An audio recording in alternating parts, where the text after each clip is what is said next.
जो दिया हुआ हम उसको लिख डाल देंगे। जैसे जो है 2 साल के लिए है, जो चक्रवृद्धि ब्याज का जो अंतर वैल्यू दिया हुआ है वो 1632 रुपया दिया गया है, जबकि वहीं 2 साल के लिए जो है सिंपल इंटरेस्ट अर्थात जो है साधारण ब्याज जो है वो 1600 रुपये का है। तो यहाँ अगर 2 साल का साधारण ब्याज अगर 1600 है तो 1 साल के लिए हम अगर साधारण ब्याज की बात करें तो 1 साल का जो साधारण ब्याज हो जाएगा वो 800 रुपये हो जाएगा।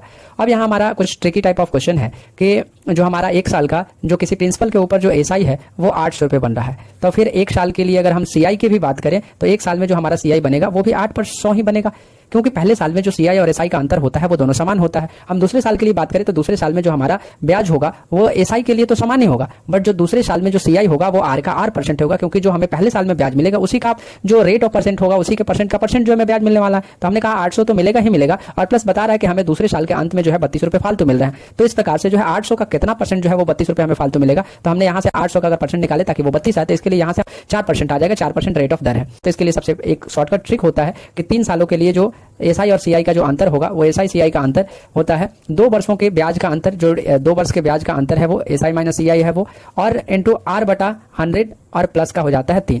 ये एक शॉर्टकट फॉर्मूला होता है। तो हमने कहा कि 2 वर्षों के ब्याज का जो अंतर है वो कितना है, 2 वर्षों के ब्याज का अंतर 32 है, और रेट ऑफ परसेंट जो है हमें कितना मिला है, 4% का मिला है। अब हमने कहा कि रेट ऑफ इंटरेस्ट को बाई में करते हैं और प्लस 3 सालों का अंतर है तो प्लस 3 कर देंगे।